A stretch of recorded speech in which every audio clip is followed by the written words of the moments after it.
പണ്ടൊക്കെ ഞായറാഴ്ച ആകുമ്പോൾ ഒരു പ്രത്യേക സന്തോഷം കേട്ടോ. വേറെ ഒന്നുമല്ല, അന്ന് എന്തായാലും ഒരു സ്പെഷ്യൽ ഉണ്ടാവും എന്നറിയാം. നെയ്ച്ചോറോ ബിരിയാണിയോ അങ്ങനെ എന്തെങ്കിലും ഒക്കെ.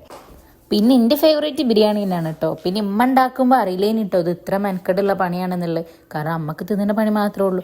പിന്നെ വലുതായി നമ്മൾ സ്വയം ഉണ്ടാക്കാൻ തുടങ്ങിയപ്പോഴാണിത് അത്രയ്ക്ക് മെനക്കെടുന്നില്ല.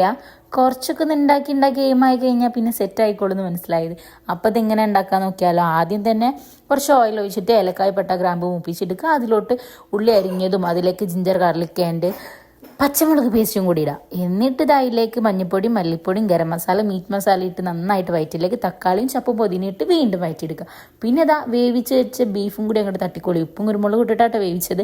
പിന്നെ അതിലേക്ക് തൈരും ചേർത്തിക്കാണെങ്കിൽ മസാല സെറ്റായിട്ടുണ്ട്. പിന്നെ നെയ്ച്ചോറ് നല്ല അടിപൊളിയായിട്ട് വെക്കുക. ദമ്മിടുക, ലെയറാക്കി വെക്കുക, മസാല വെക്കുക, പിന്നെ റൈസ് ഇടുക. പിന്നെ അതിൻ്റെ മുകളിൽ കുറച്ച് ചപ്പും പൊതിന അരിഞ്ഞതും കുറച്ച് ഓയിലും ഗരം മസാല ഇട്ട സാധനം സെറ്റായ എന്നിട്ട് ഇത് ഒരു അരമണിക്കൂർ ദമ്മിൽ കിടന്നു കഴിഞ്ഞാൽ പിന്നെ പരിപാടിയൊന്നുമില്ല. അങ്ങോട്ട് പൊട്ടിക്കുക, കഴിക്കുക. പിന്നെ ചാനൽ സബ്സ്ക്രൈബ് ചെയ്യാൻ മറക്കരുത്. ഓക്കെ ടാറ്റാ.